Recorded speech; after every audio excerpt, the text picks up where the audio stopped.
कथा प्रारंभ। बोलो शेराली माता की जय, दुर्गा माता की जय, दुर्गा माता तेरी सदा ही जय। बृहस्पति जी बोले, हे ब्रह्मा जी, आप अत्यंत बुद्धिमान सर्वश्रेष्ठ और चारों वेदों को जानने वालों में श्रेष्ठ हो। हे प्रभु, कृपा कर मेरा वचन सुनो। चैत आश्विन मास और आषाढ़ मास के शुक्ल पक्ष में नवरात्र का व्रत और उत्सव क्यों किया जाता है? हे भगवान, इस व्रत का फल क्या है और किस प्रकार करना उचित है, और पहले इस व्रत को किसने किया है, सो विस्तार से कहो। बृहस्पति जी का ऐसा प्रश्न सुनकर ब्रह्मा जी कहने लगे कि हे बृहस्पति, प्राणियों का हित करने की इच्छा से तुमने बहुत ही अच्छा प्रश्न किया। जो मनुष्य मनोहर पूर्ण करने वाली दुर्गा महादेवी सूर्य नारायण का ध्यान करते हैं, वह मनुष्य धन है। ये नवरात्र व्रत संपूर्ण कामनाओं को पूर्ण करने वाला है। इसके करने से पुत्र चाहने वाले को पुत्र, धन चाहने वाले को धन, विद्या चाहने वाले को विद्या, सुख चाहने वाले को सुख मिल सकता है। इस व्रत को करने से रोगी मनुष्य का रोग दूर हो जाता है और कारागार में पड़ा हुआ मनुष्य बंधन से छूट जाता है। मनुष्य की तमाम आपत्तियां दूर हो जाती हैं और उसके घर में संपूर्ण संपत्तियां आकर उपस्थित हो जाती हैं। बांध्या और काग बांध्या के इस व्रत के करने से पुत्र हो जाता है। समस्त पापों को दूर करने वाले इस व्रत के करने से ऐसा कौन सा मन्नत है जो सिद्ध नहीं हो सकता? जो मनुष्य इस अलंबे मनुष्य देह को पाकर भी नवरात्र का व्रत नहीं करता है, वो माता पिता की सेवा से विमुख होकर पाप का भागी होता है और वह अनेक दुख को भोगता है। उसके शरीर में अनेकों विपत्तियां उत्पन्न हो जाती हैं और वह संतान का सुख भी नहीं पाता है। इस प्रकार वो मूर्ख अनेक दुख भोगता है। इस व्रत को ना करने वाला मूर्ख मनुष्य धन और धान्य से रहित हो भूख और प्यास के मारे पृथ्वी पर घूमता है, गूंगा हो जाता है। जो सुहागिन स्त्री भूल से इस व्रत को नहीं करती है, वह पति से विहीन होकर नाना प्रकार के दुखों को भोगती है। व्रत करने वाला मनुष्य 7 दिन का उपवास ना कर सके तो एक समय भोजन करे और उन दिन बांधों सहित नवरात्र का व्रत की कथा स्मरण करे।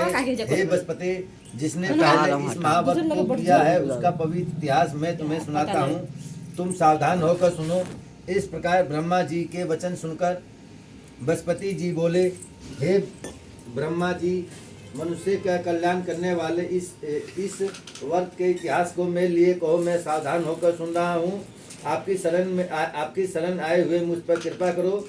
ब्रह्मा जी बोले, पीठ नाम के मनोहर नगर में एक अनाथ नाम का ब्राह्मण रहता था। वो भगवती दुर्गे का भक्त था। उसके संपूर्ण सद्गुणों से युक्त मानो ब्रह्मा की सबसे पहली रचना हो ऐसे दात नाम वाली सुमति नाम की एक अत्यंत सुंदर कन्या पैदा हुई। वो कन्या सुमति अपने घर के बालकपन में अपनी सहेलियों के साथ कीड़ा कहती हुई इस प्रकार बढ़ने लगी जैसे शुक्ल पक्ष में चंद्रमा की कला बढ़ती है। उसका पिता प्रतिदिन दुर्गा जी की पूजा और होम किया करता था। उस समय वो भी नियम से वहाँ उपस्थित होती थी। एक दिन वह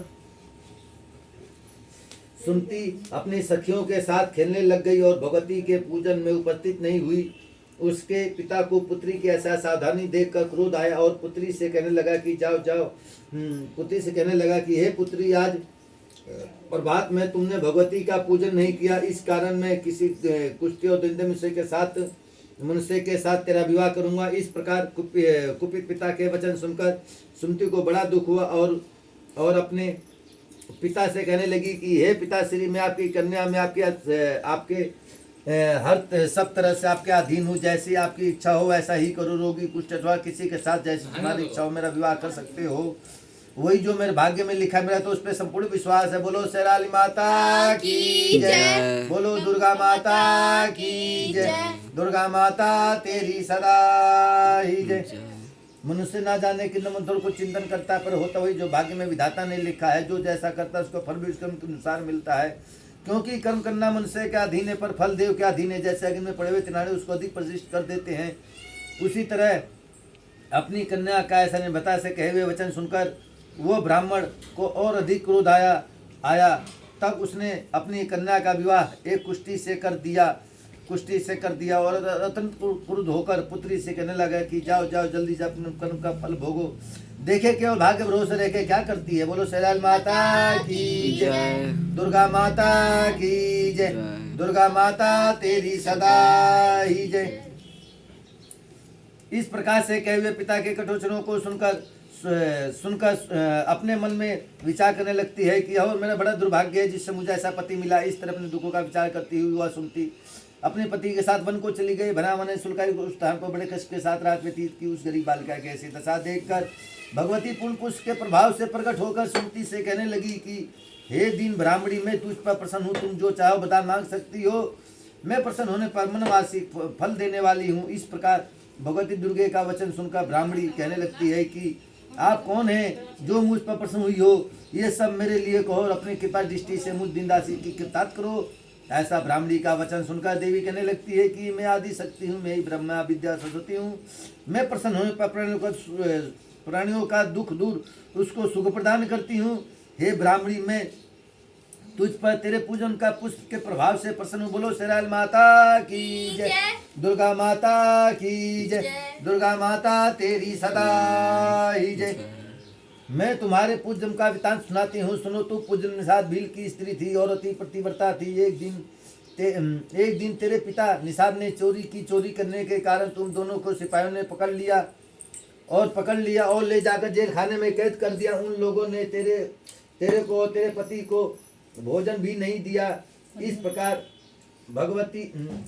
नवरात्र के दिनों में तुमने तो ना ही कुछ खाया ना ही जल ही पिया। इस प्रकार 9 दिन तक नवरात्र का व्रत हो गया। हे ब्राह्मणी, उन दिनों में जो व्रत हुआ उस व्रत के प्रभाव से प्रसन्न होकर तुम्हें मनोवार्षिक वर दे रही हूँ। तुम्हारी इच्छा हो सो मांगो। इस प्रकार दुर्गा जी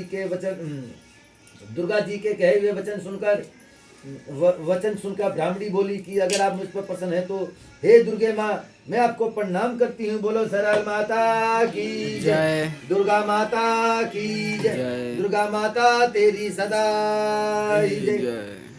कृपा करके मेरे पति को कोर्ट से दूर करो। देवी कहने लगती है कि उन दिनों में जो तुमने व्रत किया था उस व्रत के एक दिन का पति को कोढ़ दूर करने के लिए वर्ण करो। मेरे प्रभाव से तेरा पति कोढ़ से रहित तो सोने के समान शरीर वाला हो जाएगा। ब्रह्मा जी बोले। इस प्रकार देवी का वचन सुनकर वो ब्राह्मणी बहुत प्रसन्न हुई और पति को निरोग करने की इच्छा से ठीक है ऐसे बोली। तब तक उसके पति का भगवती दुर्गे की कृपा से कुष्ठहीन होकर अति कांति युक्त हो गया, जिसकी कांति के सामने चंद्रमा की कांति भी छीड़ हो जाती है। वह ब्राह्मणी पति की मनोहर देह को देखकर देवी को पराक्रमी है, अति पराक्रमी वाली समझकर स्तुति करने लगती है कि हे दुर्गे, आप दुर्गत को दूर करने वाली, तीनों जगत को संपात करने वाली, समस्त दुखों को दूर करने वाली, रोगी मनुष्य को निरोग करने वाली, प्रसन्न होने पर मनवार्षिक वस्तु देने वाली, तुम ही दुष्ट मनुष्य को नाश करने वाली हो। तुम ही सारे जगत की माता और पिता हो। हे अम्बे, मुझ अपराध सहित अम्बला को मेरे पिता ने कुष्ठ रोगी के साथ विवाह कर मुझे घर से निकाल दिया। उसकी निकाली हुई पृथ्वी पर घूमने लगी। आपने ही मेरा इस आपत्ति रूपी समुद्र से उद्धार किया है। हे देवी, मैं आपको प्रणाम करती हूँ। बोलो शेरावाली माता की जय, दुर्गा माता की जय, दुर्गा माता तेरी सदा ही जय। मुझ दिन की रक्षा करो। ब्रह्मा जी बोले कि हे बृहस्पति, इसी प्रकार उस सुमति ने मन से देवी की बहुत स्तुति की। उसकी की हुई स्तुति सुनकर देवी को बहुत संतोष हुआ और ब्राह्मणी से कहने लगी कि हे ब्राह्मणी, तेरे उदाले नाम का अति बुद्धिमान, धन्यवान, कीर्तिमान पुत्र सिद्धि होगा।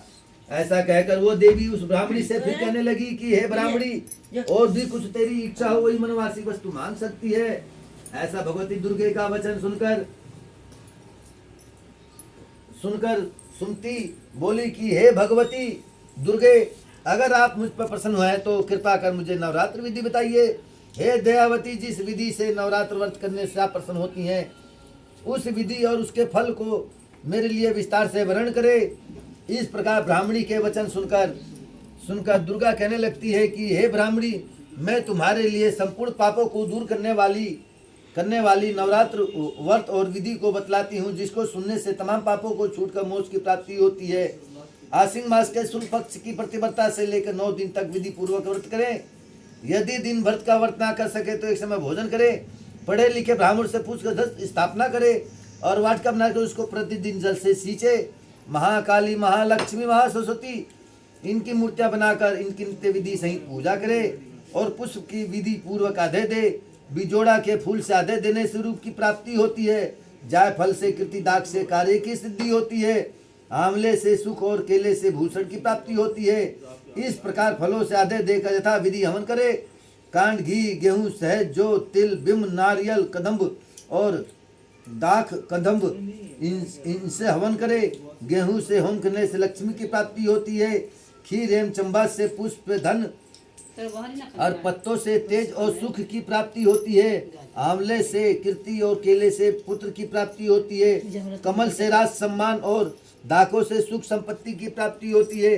कान, घी, नारियल, शहद, जो, तिल इनसे तथा फलों से होम करने से मनोवासिक वस्तु की प्राप्ति होती है।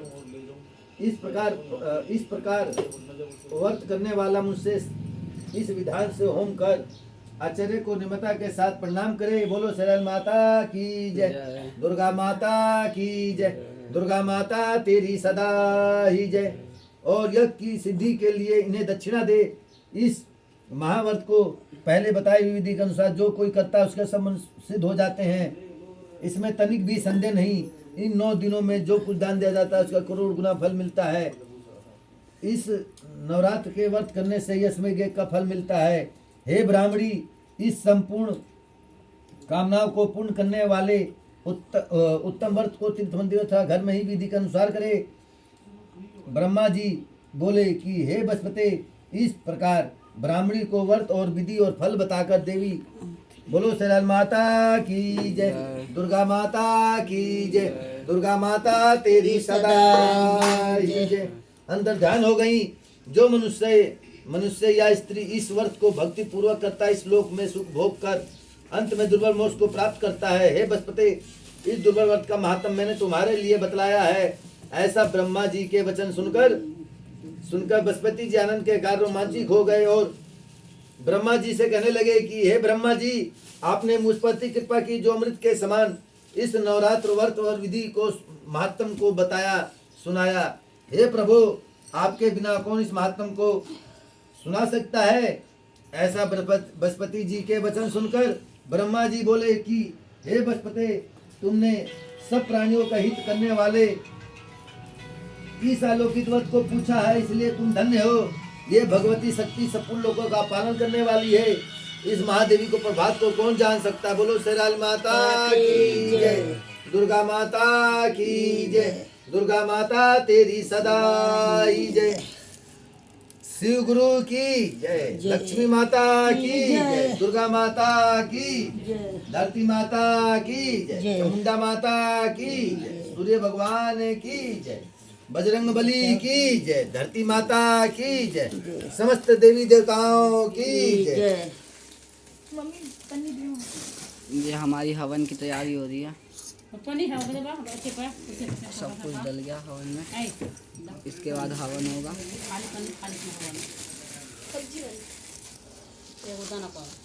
ये हमारी दादी।